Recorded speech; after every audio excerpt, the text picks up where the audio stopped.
Mr. Mastroyiannis, you are often described as music ambassador of Greece.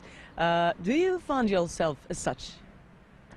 I think yes, because I love, first I love very much my country. I love the music of my country, and whenever I play all over the world, I feel, and I always say that I am a Greek, and I represent the music of Greece and the cultural niveau of Greece. So nice to talk with an ambassador right now. It is a honor to be described like that. You have finished your studies under of supervision of one of the greatest Brazilian pianists during last century. I refer to Roberto Sidon. What is your experience working with him? Oh, Roberto Sidon was a really fantastic genius of the piano. I cannot describe with real words my experience with him. He was, I think that he could surpass every other pianist in the world.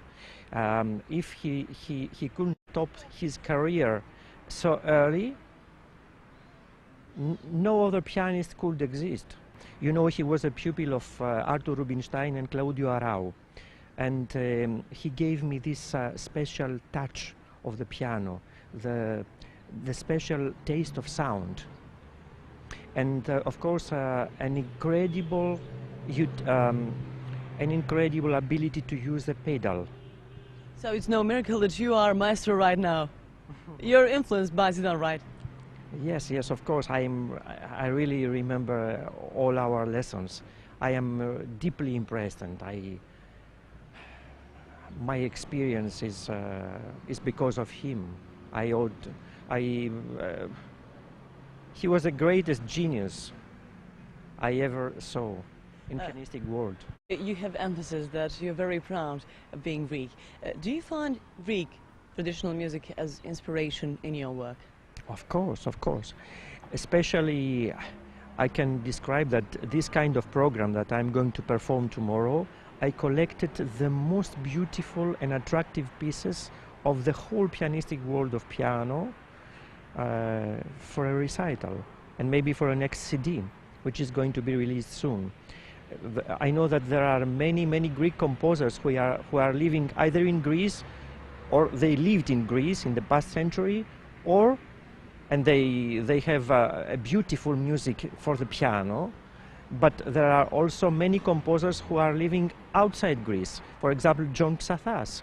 I know this extraordinary composer who lives in New Zealand, and he's half Greek and half from New Zealand.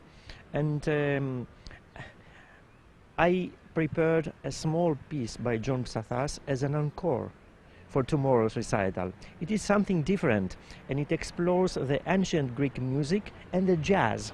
It's absolutely fantastic.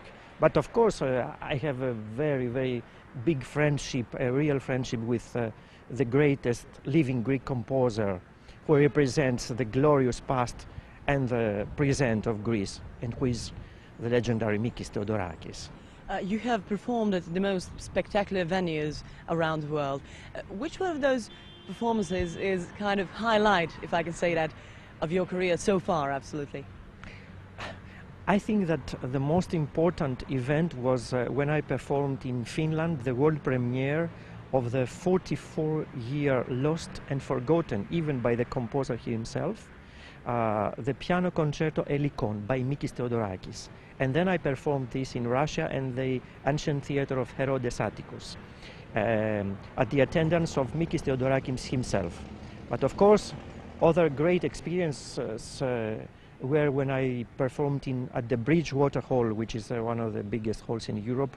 I performed Rhapsody in Blue, and of course when I performed in Atheneul Roman, which is one of the most beautiful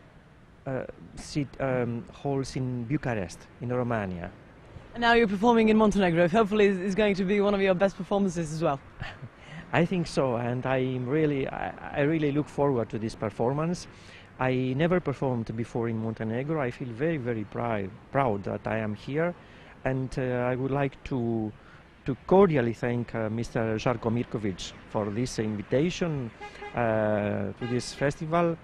I'm really very proud to be here and to see so beautiful culture, so beautiful people. So the hall is fantastic, and the job that these guys are doing are excellent. You have mentioned a part of deals that you're going to play on Saturday night. What else you are going to perform for Montenegrin audience? Yes, there are some works absolutely written by Greek composers. The names are Yannis Konstantinidis, who was a pupil of Kurt Weill in Berlin, the legendary Manolis Kalomiris, who was the most important, let's say, and the first great composer of the Greek National School. Of course, Mikis Theodorakis, the legendary living Greek composer, and Manos Hadjidakis, who was a contemporary composer of Mikis Theodorakis, and who composed many beautiful pieces for films. And of course, I will be proud if there will be an encore to perform some other pieces. For example, the work that I previously mentioned to you, this surprise by John Psathas. So thank you very much for talking to Atlas Television. Thank you so much for inviting me. It was a really great pleasure. Thank you.